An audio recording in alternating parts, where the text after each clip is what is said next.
tous, j'espère que vous allez bien.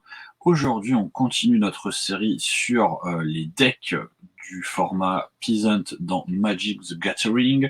On va parler du deck Affinity ou Artefact Infinity, vous allez voir. Je vous invite évidemment encore une fois à liker, commenter, partager la vidéo, à vous abonner, à nous dire en commentaire ce que vous en pensez, si vous avez des idées de deck, et on va commencer. Alors encore une fois, petite piqûre de rappel très rapide.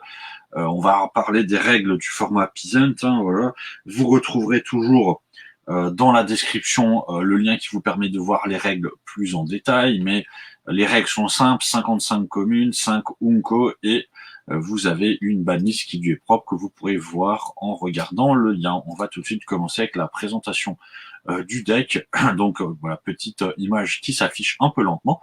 Alors comme vous pouvez le constater, on est sur un deck Affinity Artefact. Vous allez retrouver énormément d'artefacts dans ce deck. Vous allez encore une fois retrouver, ce qui est intéressant, c'est un nombre de terrains inférieur normalement au nombre de terrains classiques que vous allez retrouver, puisque là on a 17 terrains. Vous aurez évidemment des listes de decks dans la description. Voilà, les decks, encore une fois, ne changent pas vraiment. Il y a quelques cartes qui vont différencier, mais la grosse majorité, vous allez retrouver encore une fois à peu près la liste qui va être présentée. Et alors la petite subtilité, c'est qu'on va parler des terrains, puisque dans le deck Affinity, il faut qu'on parle des terrains comme des autres cartes. Et donc on va commencer avec la Darksteel Citadel, qui est un terrain artefact qui est indestructible et qui vous ajoute un mana incolore à votre réserve. Alors pourquoi est-ce qu'on parle des terrains et pourquoi est-ce que c'est important d'avoir des terrains artefacts dans ce deck? Vous allez le voir, on va présenter les cartes et vous comprendrez évidemment toute la stratégie du deck, qui est un deck dont l'objectif en fait c'est justement de jouer avec les cartes artefacts avec la compétence affinité. On a le Great Furnace, donc qui est un terrain artefact et qui vous rajoute du mana rouge. On a le Seat of the Synod qui va vous rajouter du mana bleu et qui est toujours un terrain artefact. On a le Tree of Tales qui est toujours un terrain artefact et qui vous rajoute du mana vert. Et on a pour finir Vault of Whispers qui est toujours un terrain artefact et qui vous rajoute du mana noir. Donc là en fait on a fait un petit peu le tour des terrains artefacts que vous pouvez utiliser. Évidemment il y a aussi le terrain artefact qui vous rajoute du blanc. Voilà, ça va dépendre un petit peu des types de decks que vous utilisez en Affinity. Si vous utilisez des cartes blanches, mais voilà, c'est plutôt ces terrains-là qui seraient privilégiés en fait pour le deck. Maintenant, on va un petit peu parler des créatures. On va commencer avec l'Atog. Alors l'Atog pour 2, c'est une 1-2. Voilà, c'est déjà intéressant pour 2, une 1-2. C'est assez correct, mais il a une capacité donc qui simplement, vous pouvez lui faire gagner plus de jusqu'à la fin du tour. Et pour ce faire, il vous suffit d'envoyer un de vos artefacts au cimetière. Voilà. Donc en fait, en sacrifiant un artefact, en envoyant un de vos artefacts au cimetière, vous faites gagner plus de à la TOG. Donc déjà, voilà, l'une des raisons pour lesquelles vous devez avoir beaucoup d'artefacts dans ce deck, c'est que vous avez une créature qui utilise une capacité en fait de sacrifice d'artefacts. Mais vous allez le voir, en fait, c'est surtout effectivement la compétence Affinity en fait qui va vraiment être intéressante.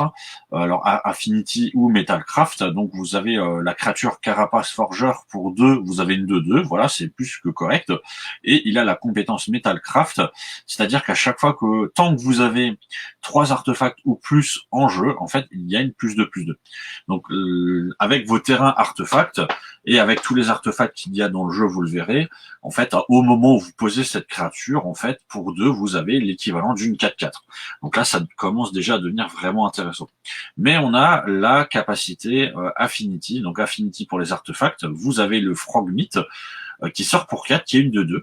Donc Affinity pour les artefacts, à chaque fois, pour chaque sort, pour chaque carte que vous avez en jeu qui est un artefact, en fait, le sort va coûter un incolore de moins.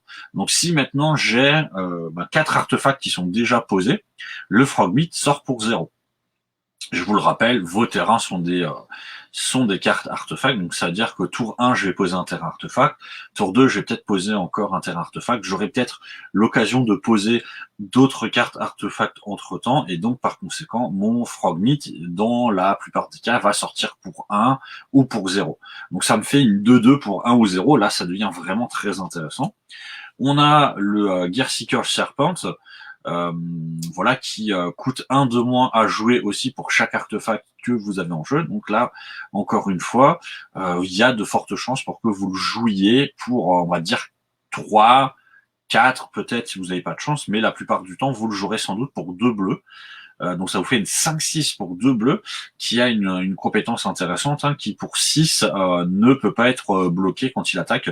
Alors ce n'est pas sûr que vous ayez besoin d'utiliser cette capacité, puisque voilà, au moment où vous le jouerez, vous aurez déjà sans doute suffisamment de créatures en jeu pour faire des dégâts à votre adversaire, mais c'est toujours ça.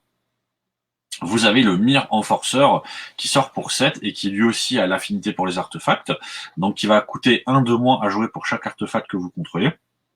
C'est une 4-4, et là encore une fois, au moment où vous allez jouer, vous allez sans doute le jouer pour 3 ou 4, ou peut-être même moins. Si vous avez de la chance, il sortira peut-être même pour 0, mais en tout cas, on va partir du principe que vous jouez pour 3, donc pour 3, vous allez vous retrouver avec une créature 4-4. Là encore, c'est vraiment très intéressant, ça vous permet de jouer des grosses créatures au final pour peu cher.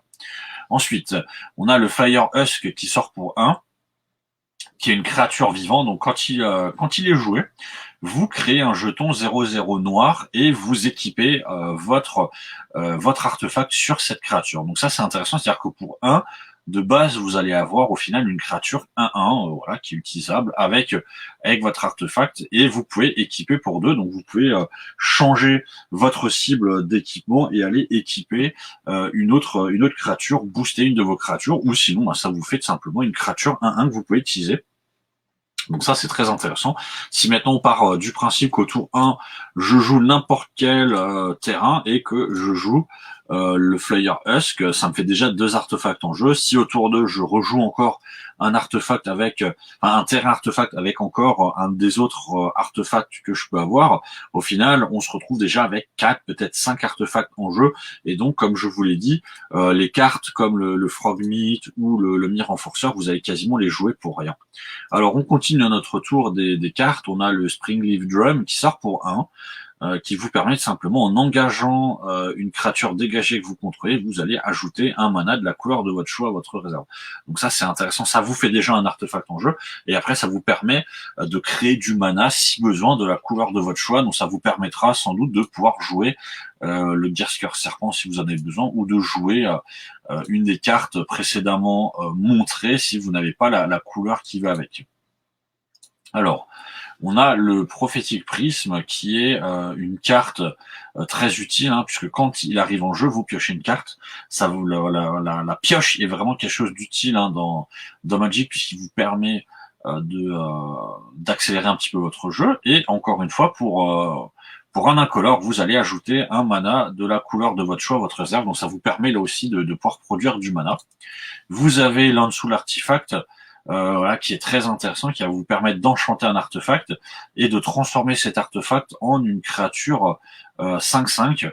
Donc ça, c'est vraiment très intéressant, hein. Par exemple, effectivement, vous avez envie d'attaquer, vous pouvez enchanter. Ben, ce qui est très intéressant, c'est vous pouvez enchanter des terrains qui sont des artefacts.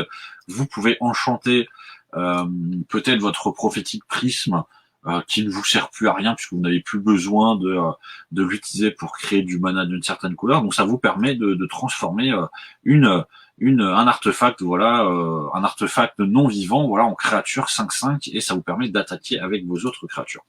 Ensuite, on a le Galvanic Blast qui lui aussi est vraiment très intéressant puisque pour 1, il va infliger 2 blessures sur n'importe quelle cible, mais si vous avez 3 artefacts ou plus, il va infliger 4 blessures. Donc, c'est-à-dire que pour 1, vous avez un éphémère qui est plus puissant qu'une Lightning Bolt. Donc, c'est vraiment qui est plus intéressant qu'une foudre.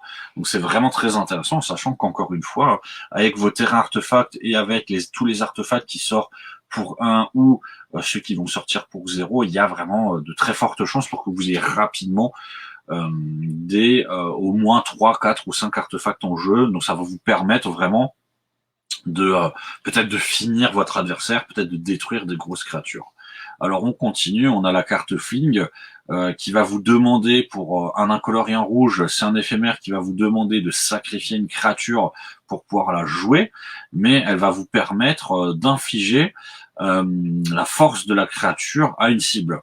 Alors ça, c'est une carte intéressante, puisqu'au final, ça va peut-être être votre carte de fin de partie, puisque comme je vous l'ai dit, vous prenez la carte Atog, vous allez sacrifier des artefacts, qui va gagner plus de plus 2, et si jamais vous voyez que vous ne pouvez pas attaquer votre adversaire parce que voilà, vous utilisez Fling, vous sacrifiez l'Atog, et vous allez infliger la puissance de votre créature à, par exemple, votre adversaire. Donc, si on imagine que l'Atog, vous avez sacrifié 3 ou 4 artefacts, il va se retrouver avec plus 6 ou plus 8, et en un tour, vous pouvez infliger 7 ou 9 points de dégâts à votre adversaire. On a le Temur Battle Rage aussi, qui est une carte très intéressante, hein, puisque la créature ciblée va gagner le double strike jusqu'à la fin du tour. Et si vous avez le Ferocious, il gagne aussi il gagne aussi le piétinement si la créature a une puissance supérieure à 4. Alors évidemment, encore une fois, c'est très intéressant puisque vous avez la TOG avec lequel vous pouvez sacrifier des artefacts et vous pouvez augmenter sa puissance. Donc vous pourrez lui donner le piétinement avec le Temur Battle, mais vous avez aussi, je vous le rappelle, le Mir Enforcer qui a déjà 4 de puissance de base, mais vous avez aussi le Gear Seeker Serpent qui est une 5-6. Donc en fait, voilà, vous avez plusieurs options. Vous avez aussi le Carapace Forger si vous avez 3 artefacts ou plus en jeu, ce qui sera évidemment le cas. Donc vous pouvez donner le piétinement à une de vos créatures. Vous avez le Metallic Recube, donc qui sort pour 3 et qui va vous permettre tout simplement de contrer des sorts, voilà, si besoin, avec la compétence improvise qui vous permet d'utiliser là encore une fois vos artefacts en engageant tout simplement vos artefacts, qui va vous permettre de réduire le coût d'invocation de la carte. Donc au final, pour un bleu, vous allez pouvoir jouer une carte qui permet de contrer.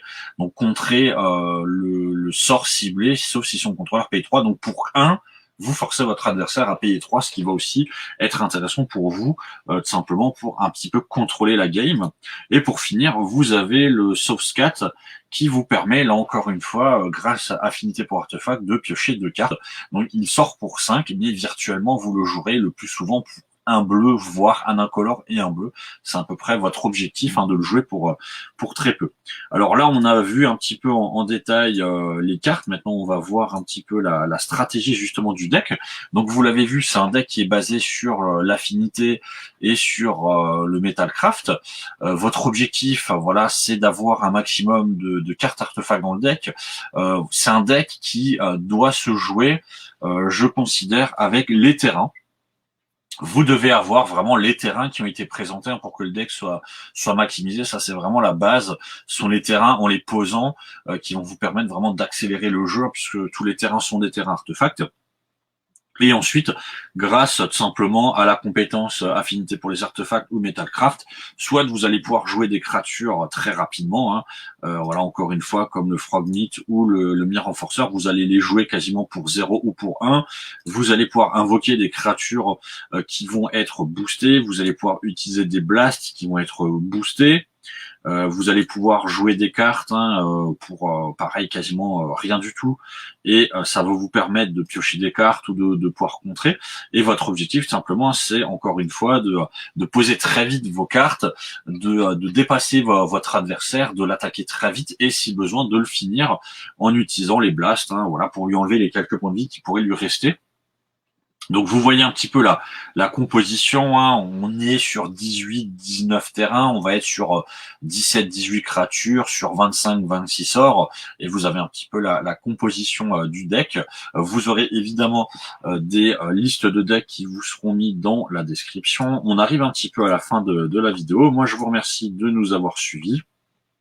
N'hésitez pas encore une fois à liker, commenter, partager, à nous dire ce que vous en pensez, et on se retrouve pour une prochaine. Ciao.